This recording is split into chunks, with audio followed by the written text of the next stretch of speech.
tuyến phố và từ đó gắn lên với những tuyến phố khắc vòng của lịch sử, thấm đẫm máu và nước mắt nhưng cũng không hết vinh quang hào hùng của dân tộc.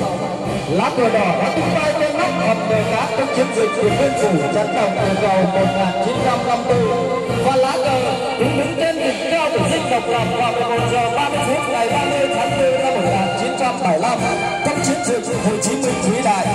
Lá cờ đã trở thành hồn thiêng sông núi